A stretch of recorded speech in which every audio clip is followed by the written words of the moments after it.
Lo que los libros de historia oficial te ocultaron sobre el cruce de los Andes es la verdad más incómoda y, a la vez, más heroica de todas. Te contaron la epopeya, la estrategia brillante de San Martín, los números de la hazaña, 5.000 hombres, 10.000 mulas, 1.600 caballos cruzando la segunda cordillera más alta del mundo.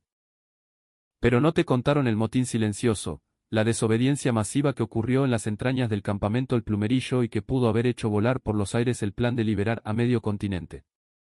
No te contaron la historia de los soldados que se rebelaron contra la orden más dura de su general, no con las armas, sino con una olla de guiso. Una rebelión por humanidad. Si querés saber cómo esta traición a la logística se convirtió en el verdadero cimiento de la lealtad del pueblo cuyano, y porque en Mendoza todavía se cuentan historias de ángeles con uniforme de granadero, suscríbete ahora al canal y deja en los comentarios desde qué provincia nos estás mirando. Mendoza, invierno de 1816. El campamento El Plumerillo no es un cuartel, es una ciudad de barro, cuero y lona que hierve de actividad bajo el sol helado del invierno cuyano. El viento que baja de la cordillera te corta la cara, te cala los huesos, y por las noches la temperatura se desploma bajo cero.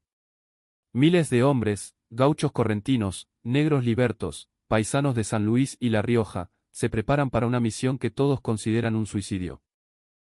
Cruzar esa pared de piedra y hielo para caer sobre Chile. El cerebro de todo es él, el general San Martín. Y su obsesión es una sola, la logística. Sabe que la cordillera es un enemigo más letal que cualquier ejército realista.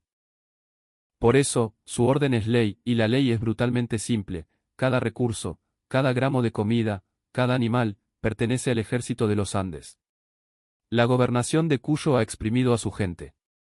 Se han donado joyas, se han requisado cosechas enteras, se han entregado los mejores caballos. El pueblo mendocino se está desangrando por la causa patriota, y ahora, además, se está muriendo de hambre.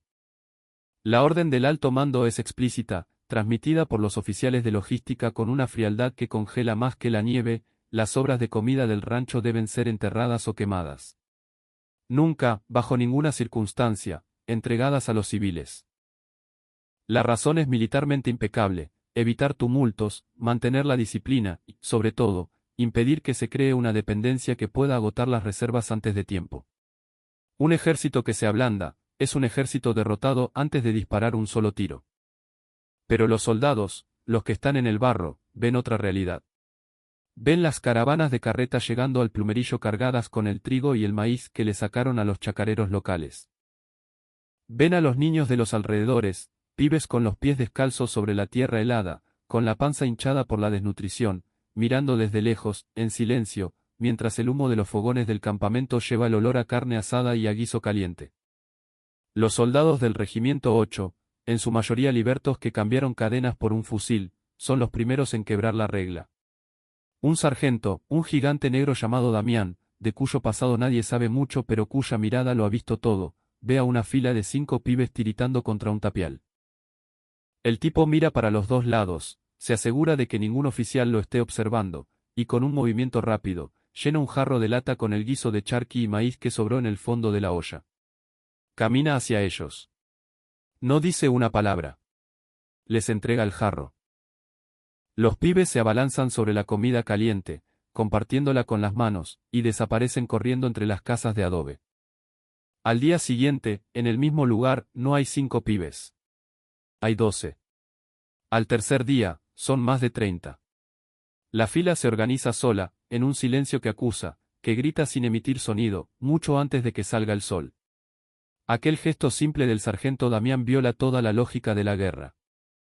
Lo que él todavía no sabe es que esa noche, alguien en el comando va a contar las ollas. Y los números no van a cerrar. La comida del ejército de los Andes es comida de campaña, austera y calórica. Cientos de kilos de charqui, esa carne salada y secada al sol que dura meses. Toneladas de galleta dura como piedra. Grasa, maíz, cebollas y ajos. Y por supuesto, el vino y el aguardiente cuyano para combatir el frío y el miedo. Para un soldado en marcha es supervivencia. Para los civiles mendocinos, es un banquete inimaginable. Los cocineros del regimiento, gauchos viejos que saben más de fuegos y ollas que de estrategias militares, empiezan a hacer algo impensado. Comienzan a calcular mal las raciones. Echan un poco más de agua al guiso, agregan un puñado extra de maíz, estiran el charqui. Oficialmente, es para la tropa. En la práctica, casi la mitad de esa comida termina en la fila de pibes, que ahora suma más de 50 almas cada mañana. Nadie habla directamente de la desobediencia. Es un pacto de silencio, una conspiración de la compasión. Todos saben que lo que hacen va en contra de las órdenes directas del propio San Martín. Un teniente porteño, un oficial de enlace del directorio de Buenos Aires, visita el campamento a mediados de invierno. El tipo, pulcro y arrogante, nota el movimiento de civiles alrededor del rancho. Con tono inquisidor, le pregunta al comandante del batallón si existe alguna autorización para alimentar a la población local. El comandante, un mendocino de pura cepa, le responde con cara de póker que, en Cuyo no se tira la comida y cambia de tema bruscamente. El porteño anota algo en su libreta y se va, dejando una estela de amenaza en el aire. La tensión se puede cortar con un facón. Todos saben que la cadena de mando puede cortar el suministro de raciones si se documenta un desvío. Saben que el directorio en Buenos Aires busca cualquier excusa para quitarle el apoyo a San Martín, a quien ven como un conspirador peligroso. Aún así, a la mañana siguiente, la fila de niños cuyanos sigue ahí. Y los soldados siguen sirviendo. En una ranchada cerca de Las Heras, ocurre otro episodio que se convierte en leyenda. Una mujer entra al campamento como una exhalación, llevando en brazos a su hijo de 3 años, que arde de fiebre. No hay médicos en la zona, el más cercano está a leguas de distancia y los caminos son un desastre. El cirujano del regimiento, un teniente llamado Alejo Montes, examina al pibe. Diagnostica una infección pulmonar brutal. Sin los remedios adecuados, el chico se muere en cuestión de horas. Montes no lo duda. Sabe que las medicinas del ejército, la quinina, los ungüentos, son más valiosas que el oro. Su uso está estrictamente regulado para los soldados. Usarlas en un civil es un delito militar. Al cirujano no le importa. Toma lo que necesita del botiquín de campaña, monta a caballo y cabalga hasta la posta donde se aloja la mujer. Pasa toda la noche al lado del niño, aplicándole paños fríos y dándole las medicinas. 3 días después, el pibe está de pie. La madre le cuenta a todo el pueblo. A partir de ese momento, los civiles no solo buscan al ejército por comida, sino por auxilio médico, por protección, por un poco de humanidad en un mundo que se ha vuelto loco. La noticia del comportamiento de los soldados cuyanos se esparce como el fuego en un pajonal. Refugiados de otras zonas, gente que ha perdido todo, empiezan a caminar kilómetros para llegar a los campamentos del ejército de los Andes. Algunos batallones reciben más de 100 civiles por día. Los oficiales, superados por la situación, improvisan turnos de distribución de comida para evitar el caos. Los soldados doñan sus propios ponchos, sus mantas, sus botas viejas. En algunos casos, en las noches de nevada más cruda, invitan a familias enteras a dormir al calor de los fogones, dentro del perímetro del campamento. Esto viola de frente el protocolo de seguridad más básico. Un enemigo podría infiltrarse, un espía podría sacar información vital. Pero nadie denuncia formalmente lo que está pasando. Mientras tanto, la presión en la preparación de la campaña aumenta. En los talleres de Fray Luis Beltrán, el monje artillero, se forjan sables, se funden cañones, se preparan miles de cartuchos. Soldados practican maniobras día y noche. Y en la retaguardia de esa maquinaria de guerra, sus compañeros alimentan a los hijos del pueblo que los está sosteniendo. El contraste es brutal. Un corresponsal de un diario de Buenos Aires escribe en una crónica que los soldados en Cuyo parecen más preocupados por salvar mendocinos que por matar godos. La frase no es un elogio, es una acusación velada de indisciplina. Pero a los soldados no les importa. Para ellos, la patria no es una idea abstracta. Es la cara de ese pibe hambriento que espera en la fila. ¿Querés saber cómo este acto de rebeldía casi le cuesta a San Martín el apoyo de Buenos Aires y cómo se convirtió en una leyenda que los cuyanos todavía cuentan en voz baja? Suscríbete ahora al canal y deja en los comentarios desde qué rincón de Argentina nos estás bancando con tu aguante. Porque lo que viene ahora, no te lo enseñaron en la primaria, te lo aseguro. La primera queja formal llega al cuartel general de San Martín a principios de la primavera de 1816. Es un memorándum del mayor porteño, el inspector de logística. El documento, escrito con una prosa fría y burocrática, denuncia el uso inadecuado de los suministros de guerra y el comprometimiento de la seguridad operacional en los campamentos. Cita específicamente la presencia diaria de civiles alrededor de las cocinas y pide aclaraciones y medidas correctivas urgentes. San Martín lee el texto. Lo mira por un largo rato. Después, lo dobla cuidadosamente, lo guarda en un cajón y no responde. El general sabe que si ordena reprimir a sus hombres por un acto de compasión, el espíritu del ejército se quebrará.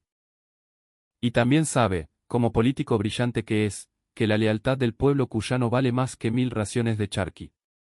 Los oficiales intermedios, los capitanes y tenientes, quedan atrapados en el medio. De un lado, las órdenes escritas, la disciplina militar. Del otro, la realidad de los pibes esqueléticos esperando en la puerta del rancho. Algunos intentan imponer límites, horarios restringidos, un número máximo de porciones, la prohibición de que los civiles entren al campamento. Las reglas duran 2 o 3 días. Después, las filas vuelven, los soldados vuelven a servir porciones generosas y los oficiales vuelven a mirar para otro lado. La desobediencia se convierte en una rutina silenciosa y aceptada. En el campamento del sargento Damián, la fila de civiles crece tanto que el capitán al mando, un tal Aguirre, un estanciero de San Luis que ha puesto toda su fortuna en la campaña, decide oficializar lo que ya es una realidad. Organiza 2 turnos de rancho, uno para la tropa, otro para los vecinos, como lo llama él. Se preparan ollas extras cada mañana, usando parte de la ración que, en teoría, estaba destinada a la cena. Los soldados comen menos de noche para asegurarse de que haya comida para los mendocinos por la mañana. Nadie se queja. Muchos de esos soldados vienen de la pobreza más extrema. Reconocen el hambre en la cara de los otros.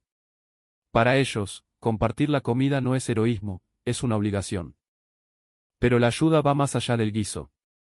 Un sargento de artillería se da cuenta de que muchas familias no tienen ni ollas, ni platos, ni cubiertos.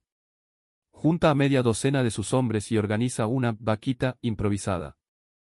Cada uno dona parte de su propio equipo de campaña, jarros de metal, cucharas, facones, hasta latas vacías que sirven de cacharros. Le entregan todo a las familias más necesitadas. Cuando su teniente se entera, lo llama aparte y le pregunta si es consciente de que está distribuyendo equipamiento militar sin autorización. El sargento responde que sí, que lo sabe. Y que lo va a seguir haciendo. El teniente sacude la cabeza y se va. No hay castigo. No hay sumario. Decenas de relatos de familias mendocinas registran gestos así. Describen a soldados que aparecen en sus ranchos con café, con galletas, con un trozo de pan, sin que nadie se los pida. Familias enteras relatan haber sido alimentadas todas las mañanas durante meses por la cocina de un regimiento, algo que, literalmente, les salvó la vida. Los granaderos a caballo, la tropa de élite, donaban sus ponchos y mantas a los chicos que andaban casi en cueros en pleno invierno. Estos testimonios aparecen en cartas, en diarios íntimos, en las historias que los abuelos les cuentan a los nietos hasta el día de hoy. Para los mendocinos, el ejército de los Andes no fue una fuerza de ocupación. Fue su ejército, fueron sus hermanos, que eligieron proteger en vez de solo prepararse para destruir. Enero de 1817. La maquinaria de guerra se pone en marcha. El ejército de los Andes, templado en el frío, el hambre y la disciplina, pero también en la compasión, inicia el cruce. Cuando las columnas de soldados pasan por los pueblos y las postas camino a la cordillera, son recibidos con flores, con abrazos, con el llanto de gratitud de la gente. Los pibes que antes hacían fila para recibir un plato de guiso ahora corren al lado de las mulas, gritando vivas a la patria. Las mujeres les ofrecen los pocos huevos y frutas que lograron guardar. Los viejos les besan las manos a los soldados. Para esa gente, San Martín no solo trajo la promesa de libertad. Trajo comida, remedios, calor humano. Trajo la decisión de proteger en vez de solo marchar a la victoria.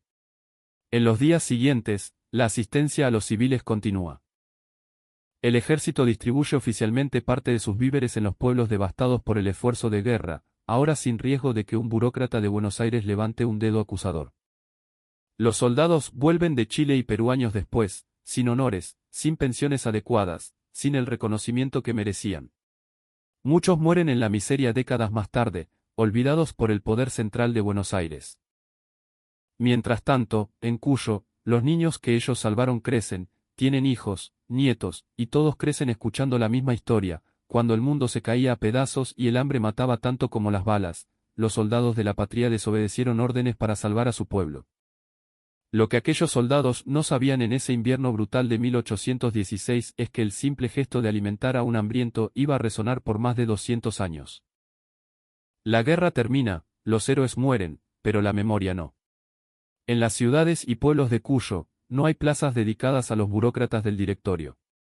Hay calles que llevan los nombres de los oficiales que miraron para otro lado. Hay monumentos que no muestran a un soldado matando, sino a un soldado compartiendo su pan. En las eras, una placa de bronce recuerda al Regimiento de los Libertos, que compartió su rancho y su corazón con el pueblo. En Tupungato, se celebra cada año la fiesta del guiso soldado, donde se reproduce aquella escena histórica. Se cocinan ollas populares gigantescas con la misma receta austera de 1816 y se comparte la comida con todos los vecinos. Los niños de las escuelas locales, tataranietos de aquellos que fueron salvados, recitan poemas en honor a los soldados. Uno de ellos termina diciendo, nos dieron el pan cuando no teníamos nada. Nos dieron la patria cuando todo estaba perdido. La frase es simple, pero resume 2 siglos de gratitud. La memoria del ejército de los Andes en Cuyo contrasta brutalmente con el olvido en otras partes del país. Mientras en Buenos Aires se discuten las estatuas y se reescribe la historia, en Mendoza, San Juan y San Luis, los veteranos de la independencia son santos laicos. Las escuelas incluyen en sus currículas la historia de la desobediencia humanitaria.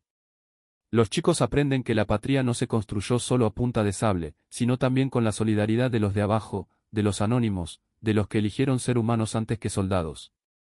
Cuando los soldados del ejército de los Andes desobedecieron las órdenes de San Martín para salvar a los niños cuyanos, no buscaban gloria ni reconocimiento. Buscaban, simplemente, hacer lo correcto frente al hambre y la desesperación.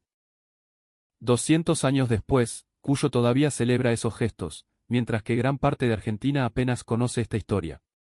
El ejército de los Andes probó que el coraje no está solo en combatir al enemigo, sino en proteger al inocente, incluso cuando las reglas dicen lo contrario. Ese es el verdadero legado de nuestros héroes, la elección de ser humano. Si esta historia te infló el pecho de orgullo, compartí este vídeo para que más argentinos conozcan la verdadera fibra de los hombres que nos dieron la libertad. Suscríbete al canal, activa la campanita para no perderte los próximos secretos de nuestra historia. Y decime en los comentarios, ¿conocías este lado del cruce de los Andes? ¿Qué otra historia silenciada de tu provincia te gustaría que contemos? La memoria de estos gigantes depende de nosotros. No dejemos que la historia oficial, la historia cómoda, se la morfe el olvido.